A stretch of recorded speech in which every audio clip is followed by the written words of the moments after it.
Coucou, toi derrière l'écran. Aujourd'hui, j'aimerais te parler d'un film nommé au César 2022 dans la catégorie meilleur film documentaire.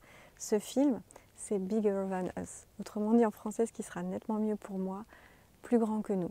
Alors je ne sais pas si tu te rappelles de ma première vidéo que je t'invite à aller voir si ce n'est pas déjà fait, mais je te parlais de puissance. Et là, avec ce film, on est en plein dedans, puisqu'il nous décrit la trajectoire de 7 jeunes disséminés aux 4 coins de la planète, et engagés dans des causes qui les dépassent complètement.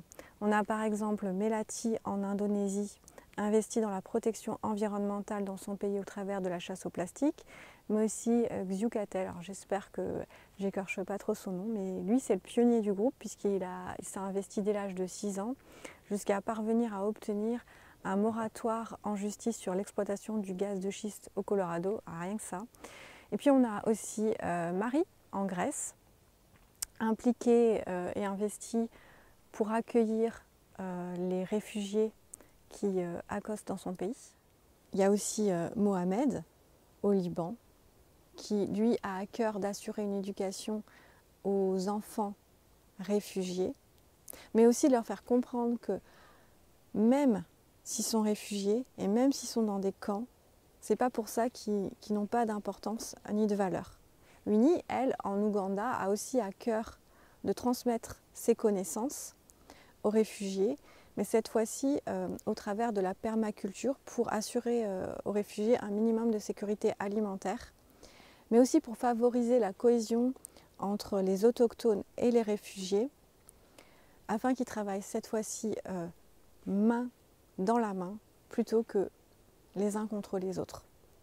Et puis il y a aussi Memory au Malawi, qui elle s'est engagée en faveur du droit des femmes, notamment en mettant un terme au rite institutionnalisé du viol. Et pour finir, on a René au Brésil, qui lui a créé un média pour redonner de l'espoir aux populations des favelas et faire tomber tous les stéréotypes à leur égard.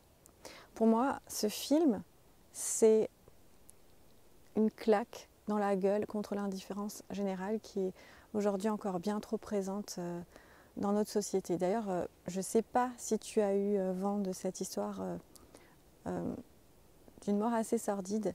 Il y a dernièrement un homme qui, suite à une chute, a agonisé pendant près de 9 heures sans qu'on se préoccupe de son sort sur un trottoir parisien. Et pour moi, c'est l'illustration parfaite d'une société de plus en plus individualiste qui, lorsqu'elle n'est pas individualiste, est complètement anesthésiée par ce qui se passe autour d'elle.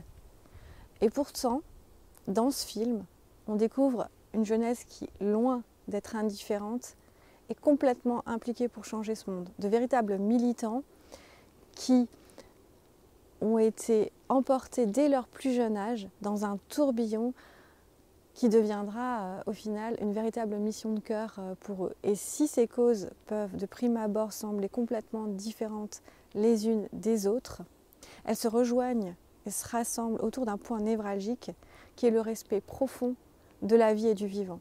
Ce film, d'ailleurs, nous rappelle à quel point nous sommes interreliés, non seulement les uns aux autres, mais aussi envers la nature, ce qu'on a souvent tendance à oublier.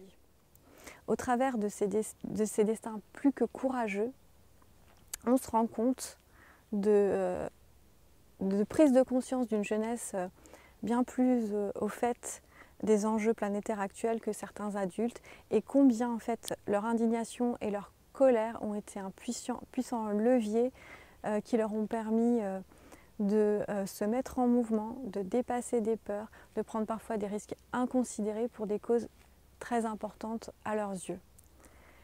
Et puis, on voit que si il faut être courageux pour se poser en défendeur de grands idéaux, c'est aussi la connexion à plus grand que nous qui nous permet de dépasser justement ces peurs, d'aller au-delà de tout ça. Et d'ailleurs, Melati, dans le film, conclut en disant « Est-ce que c'est la peur ou est-ce que c'est l'amour qui prend le dessus ?» Mais surtout, pour moi, ce film, il rappelle et il démontre à quel point aucune action n'est inutile. On peut, lorsqu'on est réunis, avoir un impact beaucoup plus considérable que ce qu'on imaginait au départ. Et ça, même si on est parfois découragé par l'ampleur de la tâche, qu'on ne mesure pas forcément l'impact qu'on peut avoir à son niveau, on est capable de contribuer à son niveau, à son échelle, dans sa communauté. Et c'est d'ailleurs ce que rappelle encore l'affiche du film en faisant figurer cette phrase, excusez-moi, ça commence avec toi.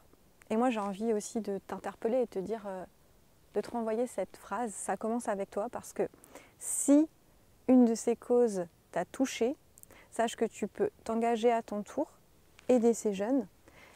Et si tu es professeur, instituteur, sache que l'équipe du film a pour projet, pour objectif que ce documentaire soit diffusé au maximum dans le milieu scolaire. Donc une projection est tout à fait envisageable en classe. Si une de ces options t'intéresse, tu trouveras tous les renseignements en barre d'infos. Et si tu n'as pas vu le film, je t'invite à aller le voir le plus vite possible et à découvrir par toi-même les 1001 messages qu'il a encore à révéler. Sachant qu'en plus, une partie des bénéfices est reversée aux associations en lien avec les causes défendues par ces jeunes. À noter aussi que ce film a été financé sur une plateforme de financement participatif, comme quoi l'union fait bien la force. Alors moi je t'invite à rêver grand, et de mon côté j'ai aussi à cœur de faire ma part, de contribuer en donnant la voix à des femmes qui sont sur le chemin de leur puissance. Alors je t'en reparle très prochainement. Prends bien soin de toi en attendant, et à très bientôt.